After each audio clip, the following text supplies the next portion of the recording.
Evangelho segundo Mateus, capítulo 11, versículo 14. Quando você vier aqui, procure sempre trazer o Evangelho com você, para aprender. Porque acompanhando a palavra, você vai conferindo. Você sabe, eu vou dizer uma coisa um pouco chata agora. Uma vez, os cardeais se reuniram com o Papa e disseram: Papa, o povo não pode ler a Bíblia, porque os ensinamentos desse livro, do livro santo, são totalmente diferentes do que a Igreja Católica Apostólica Romana ensina. Se o povo ficar lendo essa Bíblia, nós vamos cair em descrédito.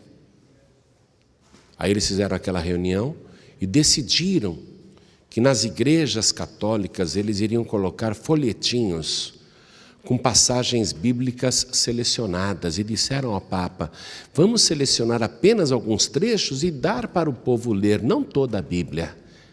Tanto que esse costume permanece até hoje na Igreja Católica. Você vai lá, tem um folhetinho com a passagem selecionada do que o padre vai ler e do que o povo vai ler. Porque se a pessoa começar a ler este livro, ela vai conhecer a verdade. Jesus disse: conhecereis a verdade, e a verdade vos libertará. Sempre que você vier aqui na igreja, traga este livro, amém? Os padres, na época do meu avô, que foi pastor, eles espalhavam que quem lia esse livro ficava louco, para o povo ter medo de ler a Bíblia. Naquela época, meu avô me contava, eles queimavam Bíblias em praça pública. O diabo não quer que você conheça a verdade. O diabo quer que você continue no erro. Então, sempre que você vier aqui, traga a palavra de Deus com você. Amém? E não é só a Igreja Católica não que faz isso. Daqui a pouco você vai ouvir a palavra e você vai ficar de cabelo em pé. Achou aí Evangelho segundo Mateus, capítulo 11, versículo 14? Olha aqui, ó. Jesus falando: e se quereis dar crédito, é este o Elias que havia de vir. Jesus está falando de João Batista. Eu vou ler o versículo 11 para você entender o contexto. Jesus disse: em verdade vos digo que entre os que de mulher têm nascido, não apareceu alguém maior do que João Batista, mas aquele que é o menor no reino dos céus é maior do que ele. E desde os dias de João Batista até agora se faz violência ao reino dos céus, e pela força se apoderam dele, porque todos os profetas e a lei profetizaram até João. E se quereis dar crédito, é este o Elias que havia de vir. Eu vou reler outra vez o versículo 14 e preste atenção. Jesus disse: se você quer acreditar, é este o Elias que havia de vir. E eu vou ler mais uma vez, e cada pessoa que está comigo aqui na Paz e Vida, sede de Porto Alegre, repete em seguida. Vamos lá. E se quereis dar crédito, bem alto, e se quereis dar crédito, é este o Elias que havia de vir. Amém? Você crê na palavra de Deus? Você crê em Jesus Cristo? Você crê nesta palavra? Então vamos desocupar as nossas mãos e dar a melhor salva de palmas que esta igreja de Porto Alegre já deu para a palavra de Deus. Isso, aplaude mais ainda. Enquanto você aplaude, abra tua boca e diga: glória ao teu nome, Senhor. Isso, diga bem alto: glória, glória, glória, glória ao teu nome. Vai aplaudindo e glorificando. Pai querido e Deus amado, a tua palavra vai ser pregada agora. Este povo não veio aqui para ouvir um homem falar, e ninguém ligou o rádio para escutar um homem falar. Todos querem ouvir a tua palavra. Então vem com teu espírito, tome a boca do pregador, tome os lábios do mensageiro, envia a tua palavra com poder e autoridade, e que a tua palavra vá e produza o resultado para o qual está sendo mandada, em nome de Jesus. Diga amém, Jesus. Poder se assentar, por favor. Eu escolhi esta passagem para ler para você, porque eu tenho aqui nas mãos um exemplar do livro O Evangelho segundo o Espiritismo, de Allan Kardec. Este Evangelho segundo o Espiritismo, que foi codificado por Allan Kardec, tem como doutrina básica a reencarnação. Eles não creem na ressurreição do corpo. Esse Evangelho de Allan Kardec diz, com todas as letras, que é impossível um corpo ressuscitar, porque os elementos já se decompuseram e estão misturados na natureza. E diz que o único jeito da pessoa viver é reencarnar, e que esse é o ciclo. Cada pessoa nasce, vive aqui neste mundo, morre, aí vai para outro lugar, e depois de um tempo nasce de novo neste mundo, vive, morre outra vez, e vai pagando as suas culpas, os seus karmas, que eles chamam de cargas de vidas passadas, que a pessoa tem que se purificar. E essa purificação acontece pelo sofrimento pessoal de cada ser humano neste planeta. Essa é a fé dos espíritas. E no capítulo 4 do Evangelho segundo Allan Kardec, que trata de reencarnação, o título é o seguinte: ninguém pode ver o reino de Deus se não nascer de novo. Esta é uma frase de Jesus Cristo que o Allan Kardec pegou para dizer, está vendo? Tem que nascer de novo.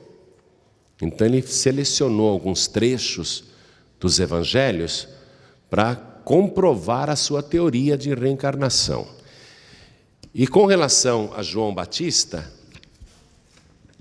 Allan Kardec diz aqui no parágrafo 11 deste evangelho, e eu digo evangelho com aspas, ele diz aqui no parágrafo 11: se o princípio da reencarnação expresso no evangelho do apóstolo João podia, a rigor, ser interpretado num sentido puramente místico, não acontece o mesmo nesta passagem do apóstolo Mateus, que não deixa nenhuma dúvida quando diz: ele mesmo é o Elias que há de vir. Ele está mencionando aqui Mateus capítulo 11, versículo 14. Ele está pegando essa frase isolada de Jesus para dizer que, se no Evangelho de João pode se interpretar como algo místico o novo nascimento, aqui nesta passagem ele diz que não, que aqui é direto, que não há nenhuma dúvida quando diz: ele mesmo é o Elias que há de vir. Aí Kardec comenta: aqui não há nem sentido figurado, nem símbolos, é uma afirmação positiva. Desde o tempo de João Batista até o presente, o reino dos céus é tomado pela violência. Ele diz aqui o seguinte, que João, na verdade, era Elias reencarnado. Deixa eu ler o parágrafo inteiro aqui. Que significam estas palavras, uma vez que João Batista ainda vivia naquela época? Jesus as explica dizendo: se quereis entender o que digo, ele mesmo é o Elias que há de vir. Portanto, João, não sendo outro senão Elias, Jesus se refere ao tempo em que João vivia sob o nome de Elias. Kardec então diz que João Batista, segundo Jesus, era Elias. Kardec pega esta passagem do Evangelho para dizer: e João Batista era o nome que Elias usava quando vivia aqui na terra, no corpo de João Batista. E ele usa isso para dizer, está vendo? Jesus está confirmando, as pessoas reencarnam. João Batista era um nome que Elias usava no tempo de Cristo. Então as pessoas ouvem isto e acabam acreditando em reencarnação. Mas para a gente saber se Kardec está certo ou errado, nós precisamos ler a palavra de Deus, porque Jesus disse: conhecereis a verdade e a verdade vos libertará. A gente tem que pesquisar, não pode acreditar por alguns trechinhos que alguém pegou para fazer uma afirmação. Ele está dizendo que isso é uma afirmação positiva, não é? Ele desprezou todo o contexto da palavra de Deus e foi direto na frase dizendo: está vendo? João Batista era Elias reencarnado. E as pessoas acreditam em reencarnação. Mas quem que foi Elias então? Quem foi Elias? Elias foi um profeta hebreu que viveu por volta do ano 832 a.C. Na época em que Elias viveu, a nação de Israel havia se desviado totalmente da fé ordenada por Deus. E Elias vai ser a única voz a pregar contra as coisas erradas que a nação estava fazendo. As pessoas haviam se desviado. E Elias percebeu que em quase todo Israel, por causa da influência do rei Acabe e da rainha Jezabel, o povo estava se dedicando ao ocultismo, à feitiçaria e muitas outras práticas da magia negra. Quero que você vá comigo no livro de Deuteronômio, capítulo 18, versículo 10. Elias está pregando a palavra de Deus, porque o povo se desviou e está fazendo muitas coisas erradas agora, e eles estão totalmente fora da palavra de Deus.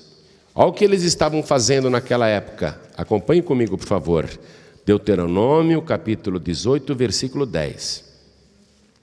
Diz assim: entre ti não se achará quem faça passar pelo fogo o seu filho ou a sua filha.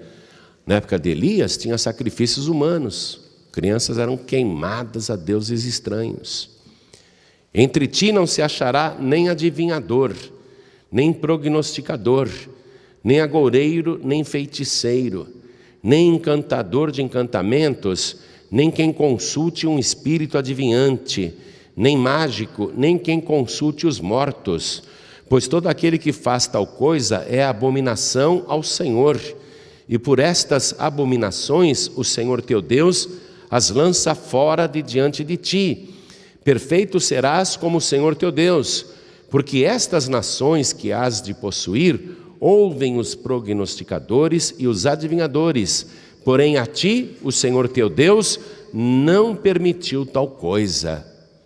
Na época de Elias, feitiçaria, consulta aos mortos, consulta a espíritos adivinhantes, pessoas que previam o futuro, prognosticadores, adivinhadores, feitiçarias, sacrifícios humanos, magias negras, enfim, todo esse tipo de coisa estava acontecendo em Israel. E Elias vai então sozinho e desafia o rei Acabe, ele desafia a rainha Jezabel, ele desafia os falsos profetas e ele desafia o povo de Israel. E ele diz: vamos ver quem é Deus de verdade. Se o Deus que eles servem aí, esses vários deuses, ou se o Senhor é Deus ou não. E o nome Elias quer dizer o Senhor é Deus. O nome Elias quer dizer o Senhor é Deus. Então Elias, ele surge como profeta para enfrentar o ocultismo, a magia negra, o espiritismo e pregar contra isso. E a prova de que realmente Deus está com ele é que ele ora e fogo desce do céu e consome o holocausto, como prova de que realmente Elias está com a verdade, o verdadeiro Deus está com ele. E quando o povo viu fogo descer do céu através da oração de Elias, todo o povo caiu de joelhos, colocou o rosto sobre a terra, e o povo dizia: só o Senhor é Deus, só o Senhor é Deus, que na verdade é a tradução do nome de Elias. Então, quem foi Elias? Um restaurador da fé. Quem foi Elias? A única voz que pregava a verdade. Quem foi Elias? O homem que enfrentou os poderes políticos e militares e também o ocultismo para revelar a verdadeira fé, o verdadeiro Deus ao povo. Só o Senhor é Deus. Aí, depois que Elias orou e desceu fogo do céu, ele se retira. E Deus revela para ele que vai levá-lo embora. Deus mostra para Elias que ele será levado da terra e que ele tem que fazer um sucessor, e que o sucessor dele vai ser o Eliseu. Então Elias encontra esse moço chamado Eliseu, coloca a capa sobre ele, e Eliseu deixa o seu trabalho, deixa tudo e passa a seguir Elias como discípulo e começa a aprender. Eliseu é só um aprendiz de Elias. Aí Elias diz para Eliseu: nós estamos aqui em Gilgal e Deus está me mandando agora para Betel. Fique aqui, tá bom, Eliseu?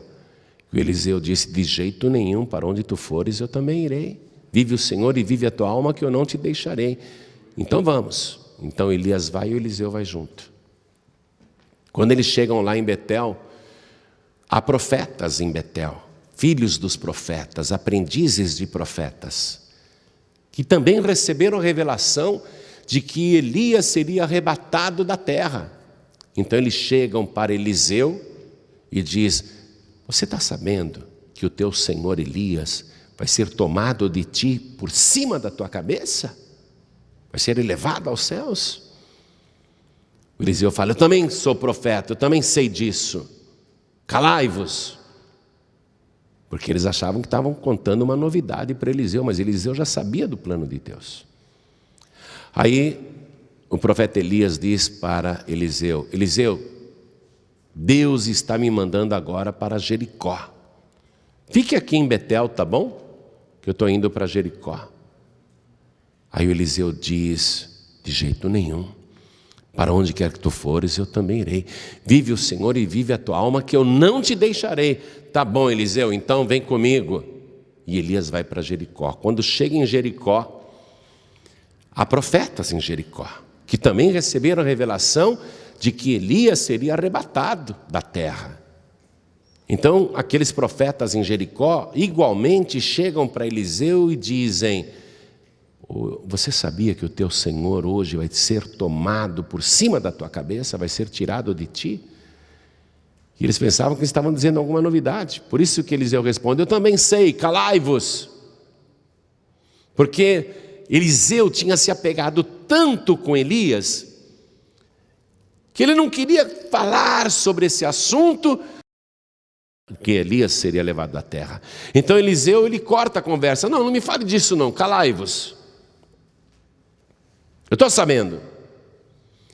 Aí o profeta Elias diz para Eliseu: Eliseu, fica aqui em Jericó, porque Deus está me mandando até o Rio Jordão. E Eliseu diz: não, eu nunca te deixarei. Vive o Senhor e vive a tua alma, que eu não te deixarei. Tá bom, então vamos comigo. E eles foram. E aqueles 50 homens de Jericó, aqueles 50 profetas, foram acompanhando de longe os dois, para ver o que ia acontecer. Eles queriam ver. E está lá o Elias e o Eliseu caminhando. E o Elias olha para o Eliseu e fala assim: pela tua fidelidade, por você estar comigo até agora, pede o que você quer que eu te faça. E Eliseu diz: eu quero porção dobrada do teu espírito. E Elias diz: você pediu uma coisa meio difícil, mas não impossível. Dura coisa me pediste, mas se você me vir, quando eu for tomado de ti, se você não perder esse momento, se você for testemunha desse momento, então será feito do jeito que você pediu. Mas se você não me vir quando eu for tomado de ti, então não se fará como tu pediste. Foi aí que o Eliseu grudou mesmo em Elias, né? Não queria largar de jeito nenhum. E eles estão indo na direção do Rio Jordão, e tem 50 profetas seguindo assim meio de longe, acompanhando. Quando Elias chega na frente do Rio Jordão, ele não tem barco para atravessar, ele não tem uma ponte, ele precisa passar para o outro lado. O Elias não tem dúvida, ele tira a capa dele do ombro, toca na água do Rio Jordão, e aqui forma uma parede, e a água fica estancada, como se tivesse uma barragem invisível, e a água é interrompida, e a água daqui escorre e vai embora, o chão fica seco, e o Elias passa. Passa e o Eliseu está junto, admirado, vendo que o rio Jordão se dividiu para o profeta Elias passar em seco. Os 50 ficaram do lado de cá, não tiveram coragem de atravessar, não, ficaram olhando só de longe. Aí ele chegou do outro lado do rio, junto com Eliseu. De repente, surge, do nada, diz a palavra, uma carruagem com cavalos de fogo, carros de fogo, com cavalos de fogo. Surge do nada e pega o Elias, e tem um rodamuinho junto. E no meio daquele rodamuinho, como se fosse um ciclone, o Elias sobe, vai subindo. E o Eliseu fica apavorado. É o momento da separação. Ele não queria aquilo. Ele queria que Elias ficasse, mas Elias está indo embora. O Eliseu fica apavorado. Aí o Elias, de lá de cima, solta a capa de uso pessoal, ele solta. E a capa cai assim perto de Eliseu. Eliseu só tem aquela lembrança agora do Elias, porque o Elias desapareceu. O Elias desapareceu, não tem mais carruagem, não tem mais rodamuinho, não tem mais nada, sumiu, desapareceu. O Eliseu só tem a capa agora, ele pega aquela capa, é tudo que restou do seu amigo, da pessoa que ele tinha como pai na fé. Ele pega aquela capa e ele começa a chorar e ele diz: meu Deus, carros de Israel e seus cavaleiros. Aí ele chega ali e o rio Jordão já tinha voltado ao normal. As águas já estavam correndo normalmente. Eliseu pega a capa de Elias e diz assim: aonde está o Senhor Deus de Elias? E ele toca as águas do Jordão com a mesma capa e o milagre se repete. Uma barragem invisível surge do nada e estanca as águas do rio Jordão, e as águas daqui correm em direção ao Mar Morto, o chão fica seco, e Eliseu atravessa o rio Jordão em seco. Quando ele chega do lado de cá, aqueles 50 profetas de Jericó, que estavam acompanhando tudo de longe, e que foram testemunhas também do arrebatamento de Elias, aqueles 50 profetas dizem uma coisa: quando eles veem que Eliseu tocou as águas com a capa e as águas se dividiram, eles têm uma ideia, uma falsa ideia. Eu quero que você vá comigo então no segundo livro de Reis, capítulo 2.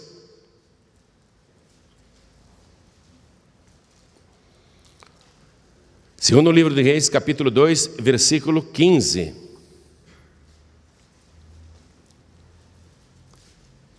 Vendo-o, pois, os filhos dos profetas que estavam defronte em Jericó, disseram: o espírito de Elias repousa sobre Eliseu. E vieram-lhe ao encontro e se prostraram diante dele em terra. Aqueles 50, o que eles imaginaram? Que o espírito de Elias estava incorporado em Eliseu. Por isso que Eliseu fez o milagre igual de Elias, de abrir o rio Jordão. E eles se prostraram diante de Eliseu, dizendo: o espírito de Elias repousa agora sobre ele. Esse foi o entendimento daqueles 50 profetas. Eles estavam enganados, porque eles achavam que Elias tinha morrido. Então eles dizem para Eliseu: permita-nos fazer uma busca por toda parte aí, porque pode ser que o Espírito de Deus jogou o profeta Elias de lá de cima do rodamuinho e ele esteja caído entre as pedras, entre as montanhas ou nos vales. Vamos procurar, somos 50 homens. Permita-nos procurar o cadáver de Elias. E o Eliseu falou: não permito. Deixa a gente ir, deixe-nos procurar. Olha o que diz aqui, ó. Vamos ver o versículo 16? E disseram a Eliseu: eis que com teus servos há 50 homens valentes. Ora, deixa-os ir para buscar teu senhor. Pode ser que o elevasse o Espírito do Senhor e o lançasse em algum dos montes ou em algum dos vales. Porém, Eliseu, disse: não os envieis. Mas eles apertaram com ele até se enfastiar e disse-lhes: vai, enviai. E enviaram 50 homens que o buscaram 3 dias, porém não o acharam. Vasculharam durante 3 dias, tudo ali para ver se encontrariam o cadáver de Elias. Porque eles achavam que o espírito de Elias estava agora incorporando em Eliseu. E Eliseu não queria deixar. Tanto que quando eles voltaram 3 dias depois, olha o que Eliseu disse. Versículo 18. Então os 50 homens voltaram para Eliseu, tendo ele ficado em Jericó, e disse-lhes: eu não vos disse que não fosseis? Por que Eliseu tinha dito: não vão não, é uma busca inútil? Por quê? Porque Eliseu sabia muito bem que Elias não tinha morrido, que Elias estava vivo, e que ele tinha recebido a porção do Espírito de Deus que estava sobre Elias, e não o espírito de Elias. Por que Eliseu tinha certeza que não adiantava procurar? Porque Elias não estava morto, ele estava viajando para outro lugar, para um lugar desconhecido, foi levado para um lugar desconhecido, viajou para outro lugar. Eliseu não queria deixar porque ele tinha certeza absoluta que Elias não tinha morrido. Amém? E aqui está o primeiro problema para Allan Kardec responder, que ele não respondeu e pulou essa parte e ignorou totalmente. Na teoria da reencarnação que Kardec prega, e que faz parte inclusive da inscrição na lápide do seu túmulo lá em Paris, que a pessoa nasce, vive, morre, renasce, e tal é o ciclo, esta é a lei sem cessar. Segundo a teoria do Allan Kardec, a pessoa que vive aqui é uma reencarnação. Segundo Allan Kardec, todos vocês são reencarnações de vidas passadas. É isso que ele ensina. E se ele está ensinando aqui, conforme eu li para você, ele afirma que João Batista era um nome que Elias usava quando reencarnou no tempo de Cristo. Ele diz isso aqui. Como que João Batista poderia ser Elias reencarnado se Elias não morreu? Como? Elias não morreu. Quando Jesus disse para os discípulos: nunca nasceu ninguém maior do que João Batista, nunca, dos nascidos de mulher, até hoje, Jesus disse, dos nascidos de mulher até hoje, nunca nasceu ninguém maior do que João Batista. Por quê? Porque João Batista não é a reencarnação de Elias. Elias viveu 873 antes de Cristo. Então, dos nascidos de mulher, incluindo-se o Elias do ano 873 antes de Cristo, de todos os que já nasceram de mulher neste planeta, disse Jesus, nunca houve ninguém maior do que João Batista. Nem o Elias era maior do que João Batista. Os discípulos perguntaram para Jesus no Monte da Transfiguração: por que os escribas dizem que Elias tinha que vir primeiro do que o Messias? Jesus disse: na verdade, ele já veio. E se quereis dar crédito, João Batista é o Elias que havia de vir. O que Jesus estava dizendo nesse momento? Que João Batista era uma reencarnação de Elias? Não. O João Batista, ele veio no espírito de Elias, na mesma unção de Elias. Se você comparar a vida de João Batista e a vida de Elias, você vai ver que o ministério é muito parecido, ministério idêntico. Olha só, Elias era a única voz enfrentando a apostasia, a falsa fé. João Batista é a única voz pregando no meio do deserto. Para você ter uma ideia, João Batista trata até os escribas e fariseus, que se autoconsideravam os mais certos da época. João Batista tratava os escribas e fariseus como se fossem pagãos. João Batista pregava como Elias pregava, a verdade. A voz era apenas aquela voz contra o erro. O que Elias anunciava na época dele? Que só o Senhor é Deus. O que João Batista está anunciando? Que só Jesus é Deus. É semelhança de ministério. O que Elias fez na época dele? Orou e desceu fogo do céu. O que João Batista está fazendo e falando, pregando? Ele está dizendo: eu na verdade vos batizo com água para arrependimento, mas aquele que vem depois de mim, ele é mais poderoso do que eu. Ele vos batizará com Espírito Santo e com fogo. Só ele tem fogo do céu. Você está entendendo a semelhança?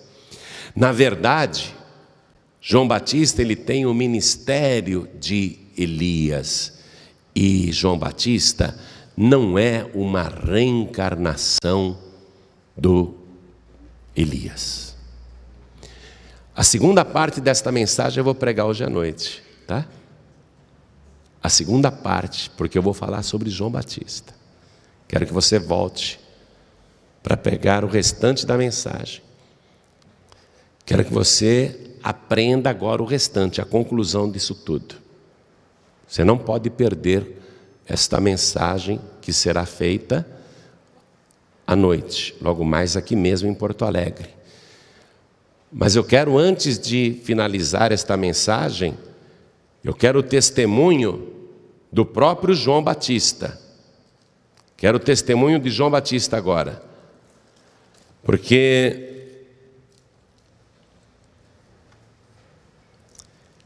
Allan Kardec está dizendo que João Batista era Elias reencarnado, não é? Que João Batista era o nome que ele usava quando viveu aqui na terra no tempo de Cristo. Vamos ver aqui o testemunho de João. Quero que você vá até o Evangelho de João, que não é o João Batista, tá bom? Vá até o Evangelho de João. Aliás, esse João que escreveu o Evangelho, ele era discípulo de João Batista e depois se tornou discípulo de Jesus. Olha o que ele registrou aqui. Evangelho de João, capítulo 1, versículo 19. E este é o testemunho de João, quando os judeus mandaram de Jerusalém sacerdotes e levitas para que lhe perguntassem: quem és tu? E confessou e não negou. Confessou: eu não sou o Cristo. E perguntaram-lhe: então quem és, pois?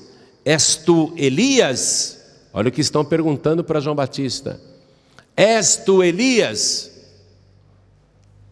João Batista, um profeta já nascido de mulher. Para dar uma colher de chá para o Kardec, vamos dizer assim: João Batista é o maior médium que já nasceu. Tá? Vamos dar essa colher de chá para o Kardec. João Batista é o maior médium que já nasceu de mulher. Tá? Perguntam para João Batista. Estou lendo o versículo 21. Então quem és? És tu Elias? E disse o quê? Não sou. Não sou. Amém? Mas a segunda parte desta mensagem vem depois. Vou continuar nessa mensagem hoje e você vai ter a oportunidade de aprender mais ainda, para não ficar acreditando em reencarnação. Quer saber a verdade? Cada ser humano morre uma vez nesta vida, só uma vez. Carta aos Hebreus, capítulo 9, versículo 27. Vamos lá comigo? Aos Hebreus, capítulo 9, versículo 27.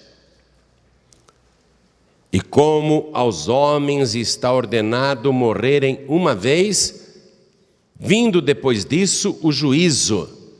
Quem ordenou aos homens morrer uma vez? Deus. Vindo depois disso o juízo. Mas o juízo não é imediatamente após a morte da pessoa. Imediatamente após a morte da pessoa, ela vai para o Hades ou ela vai para o paraíso. Se ela é salva em Jesus Cristo, ela vai para o paraíso. Se ela não é salva em Jesus Cristo, ela vai para o Hades. O Hades ainda não é o inferno, mas é um lugar de tormento, é um lugar horrível. Para lá são mandados os ímpios e todos os que se esquecem de Deus e todos os que viram as costas para Jesus Cristo. Ficam esperando no Hades o dia do juízo, o juízo final. Aos homens está ordenado morrer uma vez, vindo depois disso o juízo. No dia do juízo, todos que estão no Hades irão comparecer diante do trono de Deus. No dia do juízo final, todos que estão no paraíso irão comparecer diante do trono de Deus. E eu quero que você vá comigo em Apocalipse.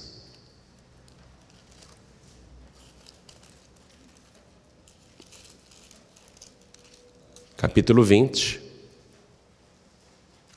Versículo 11. É uma visão que um dia você vai ver pessoalmente. Por enquanto aqui é só uma descrição que Jesus disse para João, o apóstolo. Registra tudo o que eu estou te mostrando, que eu estou te revelando. A palavra grega Apocalipse quer dizer revelação. Jesus disse para João, o apóstolo, tudo que eu estou te revelando, escreve. Isso aqui é uma revelação, ó, como vai ser o juízo final. Um dia você vai ver isso pessoalmente. Aliás, todos verão. Os que estiverem no Hades e os que estiverem no paraíso verão isso. Todos verão. E vi um grande trono branco e o que estava sentado sobre ele, de cuja presença fugiu a terra e o céu, e não se achou lugar para eles. E vi os mortos, grandes e pequenos, que estavam diante do trono, e abriram-se os livros. E vi os mortos. Se uma pessoa reencarnasse várias vezes nesta vida, com que corpo que ela vai aparecer no dia do juízo? Porque eles dizem que um dia a pessoa vem como homem, em outra encarnação vem como mulher, em outra encarnação vem como mulher de novo, em outra encarnação vem como homem, em outra encarnação vem como homem outra vez, outra encarnação vem como mulher. E eles explicam, né, que os gays são espíritos que encarnaram muitas vezes em corpo de mulher e agora não se acostumam no corpo de um homem. É isso que eles explicam, né? Se uma pessoa reencarna tantas vezes assim, com corpos diferentes, e morre, com que corpo que ela vai aparecer no dia do juízo final, se numa geração veio como homem, noutra geração veio como mulher? Com que corpo que vai aparecer lá no dia do juízo? Olha a confusão que Allan Kardec faz. A menos que Allan Kardec esteja certo, Jesus esteja errado, não é? O Apocalipse esteja errado, Deus esteja errado, Deuteronômio 18:10 que diz que é proibido consultar mortos e espíritos adivinhantes, então a Bíblia toda está errada, só Allan Kardec está certo. Aqui, ó, e vi os mortos. E vi os mortos. Se você já teve algum parente que morreu, teu avô, por exemplo, Você vai ver exatamente o teu avô ali. Você não vai ver ele em outro corpo. Será possível reconhecer pessoas da nossa família. E vi os mortos. Pessoas que morreram, que viveram aqui na terra e morreram uma vez. E vi os mortos, grandes e pequenos, que estavam diante do trono, e abriram-se os livros. E abriu-se outro livro, que é o da vida, e os mortos foram julgados pelas coisas que estavam escritas nos livros, segundo as suas obras. E deu o mar os mortos que nele havia, e a morte e o inferno deram os mortos que neles havia, e foram julgados cada um segundo as suas obras. E a morte e o inferno foram lançados no lago de fogo. Esta é o quê? A segunda morte. Pessoas que nasceram aqui neste mundo e morreram uma vez neste mundo, muitos não morrerão mais. E pessoas que nasceram neste mundo, viveram uma vez neste mundo e morreram uma vez neste mundo, serão ressuscitados no dia do juízo, e muitos terão a segunda morte. Ou seja, uma parte da humanidade vai morrer uma vez só, e outra parte da humanidade vai morrer duas vezes. Kardec está errado, ninguém morre várias vezes. O máximo que poderá acontecer é uma parte da humanidade morrer duas vezes. E aqui está explicando. Versículo 14.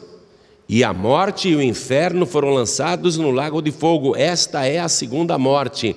E aquele que não foi achado escrito no livro da vida foi lançado no lago de fogo. Esta é a segunda morte. A segunda morte para quem é? É para aqueles cujos nomes não estão escritos no livro da vida. Se o nome não for achado no livro da vida, então esta pessoa vai sofrer o dano da segunda morte. Mas se o nome da pessoa estiver escrito no livro da vida, ela não sofrerá o dano da segunda morte. Quem entendeu, diga amém. Amém. Aos homens está ordenado morrer uma vez. Aos homens está ordenado por Deus que não devem consultar espíritos de pessoas mortas. Aos homens está ordenado por Deus que não devem consultar espíritos adivinhantes. A palavra de Deus. E já está ordenado isto, ó. Isto já está ordenado, o que eu acabei de ler para você está ordenado. O nome que não estiver escrito no livro da vida vai ser lançado no lago de fogo. Esta é a segunda morte. Já está ordenado. A segunda morte é só para quem não tem o nome no livro da vida. Mas pastor, como é que eu faço para colocar o meu nome no livro da vida? Tem que receber Jesus Cristo como teu único, suficiente, exclusivo e eterno Salvador. Aí Ele escreve o teu nome no livro da vida. E depois que Ele escrever o teu nome no livro da vida, você tem que ficar firme com Jesus até o fim. Porque Ele disse, quem perseverar até o fim será salvo. Em Apocalipse Ele diz, ao que vencer, de maneira nenhuma riscarei o seu nome do livro da vida. Quer dizer que um nome que está no livro da vida pode ser riscado, se a pessoa não perseverar até o fim. Mas ao que vencer, disse Jesus, de maneira nenhuma riscarei o seu nome do livro da vida. Amém? Vamos ficar todos de pé agora.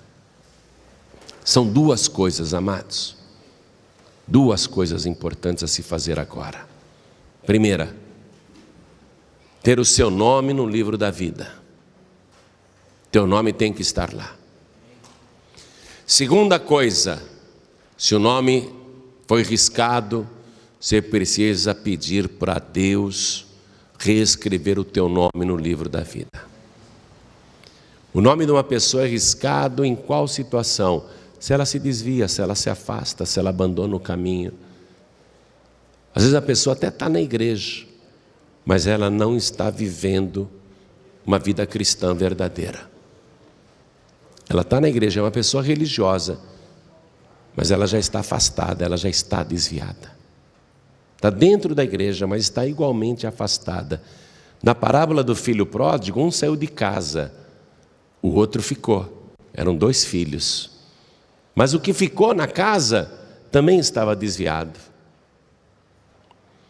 Porque quando o irmão volta e o pai diz: vem meu filho, entre em casa, ele fala: não vou entrar não. Ele desacata o pai dele, ele desobedece o pai dele, ele não entra para a festa.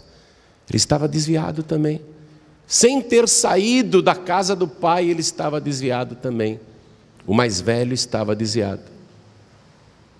E às vezes a pessoa está dentro da casa de Deus e está desviada. Porque a pessoa não está obedecendo o pai, não está se sujeitando ao pai. Então, o nome da pessoa numa situação dessa é riscado do livro da vida. No hall de membros ela continua com o nome lá na igreja, mas no livro da vida o nome já foi riscado. O maior medo que eu tenho é o meu nome ser riscado do livro da vida. Deus me escuta o tempo todo e eu incomodo Deus. Hoje de madrugada, mesmo com frio, eu falei: Deus vai ouvir a minha voz aqui em Porto Alegre no meio da madrugada. Deus tem que me ouvir. Estou firme aqui, estou firme aqui, Senhor. Quem perseverar até o fim será salvo. Tem que perseverar. Senão você vai sofrer o dano da segunda morte. Você está entendendo isso, meu querido? Primeira coisa é entregar a vida para Jesus. Mas entregar de verdade, viu? Você não pode entregar só a mão que você levantou. Você tem que entregar teu corpo inteiro. Você tem que consagrar o teu corpo ao Senhor. E não adianta você trazer só o teu corpo aqui e dobrar os joelhos. Você tem que entregar também a tua alma, a tua vida. Não adianta você entregar só a tua vida. Você tem que entregar o teu espírito também. Porque você é corpo, alma e espírito. Às vezes a pessoa entrega só uma parte dela para Jesus, não entrega o restante. Por isso que está levando uma vida cristã imperfeita, porque não se entregou totalmente. Tem que entregar corpo, alma e espírito ao Senhor. Se estiver afastada, tem que se consertar com Deus. Se nunca entregou a vida para Jesus oficialmente, diante das pessoas, tem que fazer publicamente. Se a pessoa está manquejando na fé, tem que se consertar com Deus. Se a pessoa está levando uma vida cristã meia boca, não é? Uma coisa mais ou menos, a pessoa tem que se entregar 100% para Deus. É um compromisso. E olha, nunca foi tão importante você fazer esse compromisso 100% para Deus, porque nós estamos vivendo os momentos que antecedem a volta de Jesus em oculto e o arrebatamento da igreja. A qualquer momento vai começar o arrebatamento. O último sinal que falta é a pregação do evangelho em toda a terra, e isso está acontecendo, viu? Até a Paz e Vida, que é um ministério pequenininho, está pregando em vários países aí fora. Países de língua portuguesa. E até países que falam inglês, a Paz e Vida está levando mensagem para lá. Então, esse ministério de pregação da palavra está se cumprindo em toda a terra. Jesus disse: e esse evangelho do reino será pregado em todo o mundo em testemunho a todas as gentes, e então virá o fim. Essa é a hora de você colocar a tua vida no altar, de você falar: a partir de agora eu vou ter um compromisso muito sério com Deus. Eu não posso ficar para trás no arrebatamento, eu não posso ser largado aqui para a grande tribulação, eu não posso ficar nesse planeta depois que Jesus arrebatar a igreja. E eu não posso recuar, eu não posso me desviar, eu não posso ir para o mundo, não. E a pessoa que já está no caminho, ela tem que dizer: agora mais do que nunca, eu tenho que me apegar com Deus, porque a hora está chegando, o momento está próximo. Então, igreja, eu vou fazer uma coisa agora. Primeira coisa, eu vou fazer um convite para você entregar a vida para Jesus. Você tem que entregar a vida para Jesus. Se tiver uma única alma para entregar a vida para Jesus, pode ser que esteja faltando essa última alma para Jesus mandar tocar as trombetas. Viu? Se tiver só uma pessoa aqui que disser: eu quero entregar a vida para Jesus, Jesus morreu por essa única alma. A palavra de Deus afirma que uma alma vale mais do que todo ouro e toda a prata do mundo. Se tiver uma única alma para entregar a vida para Jesus, foi por você que Jesus morreu. Foi para te salvar que Ele morreu. Se Jesus, com o seu sacrifício, tivesse salvado uma só pessoa, Ele ia dizer: faria tudo de novo por uma única alma. Passaria tudo outra vez para salvar uma única pessoa. Amém? Então a primeira coisa que eu vou fazer é esta. Primeira coisa que eu vou fazer é esta. Quantos aqui querem receber Jesus como único, suficiente, exclusivo e eterno Salvador? Ergue a mão direita assim bem alta, todos que querem. Oh glória! E tem mais do que uma alma, né? Que maravilha! Você que ergueu sua mão, vem aqui para frente, por favor. Vem para cá, vem para cá. Ajuda a pessoa a vir para cá. Isso, vem. Vamos aplaudir mais ao nome do Senhor. Vamos aplaudir mais.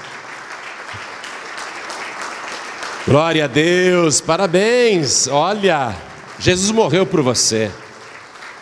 E vou dizer uma coisa: Ele morreria de novo por tua causa, de tanto que Ele te ama. Ele te ama tanto que Ele passaria tudo outra vez só para te salvar. Amém? Quero chamar aqui você que está afastado, afastada. Pastor, eu confesso, me afastei. Tenho acompanhado de longe apenas. Mas eu quero voltar a entrar na casa do meu Pai. Eu quero fazer parte da festa. Não quero ficar do lado de fora da casa. Eu quero fazer parte da festa. Então você que está afastado, afastada, vem aqui para frente. Você que está sem igreja, você que não tem igreja nenhuma, não tenha vergonha não, vem para cá, porque nós vamos orar. Esse é o momento que antecede a volta de Jesus. Vem para cá. Isso, venha, venha. Glória a Deus. Vamos aplaudir ao nome do Senhor. Glória a Deus. Vamos aplaudir mais, igreja. Tem que haver festa no céu quando um se arrepende. Quero chamar aqui na frente agora os que estão fraquejando. Pastor Joaíbe, ultimamente eu tenho pensado em desistir, em parar. Eu ando desanimado, desanimada na fé. Tem hora que eu fico pensando de ficar só em casa, não ir mais para a igreja. Há momentos que não tenho vontade de orar. Há momentos que não tenho vontade de ler a palavra. Há momentos que não tenho mais vontade de jejuar. Pastor, eu estou sentindo uma fraqueza espiritual muito grande. Estou sentindo dificuldade em seguir Jesus. Então nós vamos orar por você. Porque Jesus profetizou que nos últimos dias o amor de muitos iria esfriar. Se você sente que o teu amor, o teu primeiro amor está esfriando, você não é mais como era antigamente, teu amor está esfriando, então eu quero orar por você, a igreja quer orar, amém? Então você que está sentindo esta frieza espiritual, venha aqui para frente que nós vamos orar, venha, isso, vamos aplaudir mais ao nome do Senhor, e se mais alguém quer vir, aproveite agora. Glória a Deus.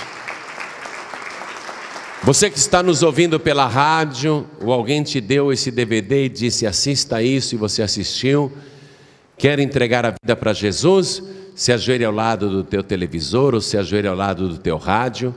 Você que está nos acompanhando pela internet, baixou a mensagem na internet, aí está ouvindo no seu computador, quer entregar a vida para Jesus?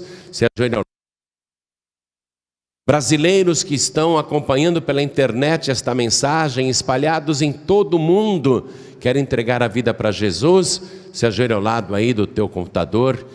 Portugueses, pessoas que moram também na Ilha da Madeira, pessoas que moram em Lisboa, em Portugal, em Lesíria, você que mora aí em Cabo Verde, você que mora em Moçambique, você que mora na Guiana Francesa, no Uruguai, na Argentina, no Paraguai, quer entregar a vida para Jesus? Está ouvindo esta mensagem à distância? Se ajoelhe aonde você estiver. Pessoas que estão nos presídios, nas cadeias, ouvindo esta mensagem, quer entregar a vida para Jesus? Se ajoelhe ao lado do teu rádio. Pessoas que estão ouvindo nos hospitais, em casas ou nos locais de trabalho, onde você estiver, procure se ajoelhar agora.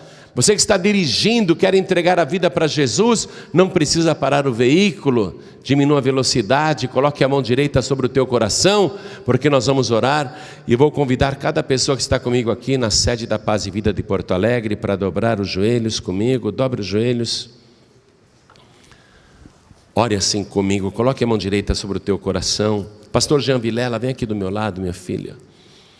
Ore assim comigo, meu Deus e meu Pai. Não tenha vergonha não, diga, meu Deus e meu Pai.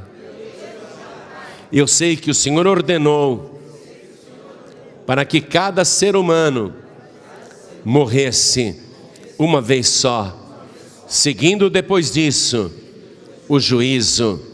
Quando chegar a minha hora, eu não quero ir para o Hades, eu quero entrar no mesmo dia no paraíso. E para isto, eu declaro que o Senhor Jesus é o meu único, suficiente, exclusivo e eterno Salvador. Meu Deus da glória, eu preciso que o meu nome esteja escrito no livro da vida e que nunca mais o meu nome ali seja arriscado.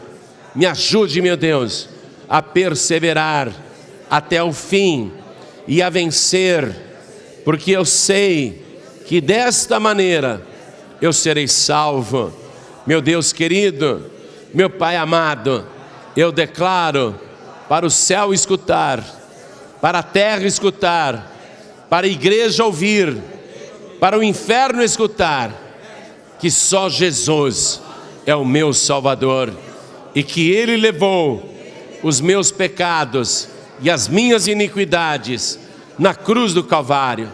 E eu não preciso sofrer nesta terra para pagar os meus pecados, porque o Senhor Jesus já pagou pelos meus pecados.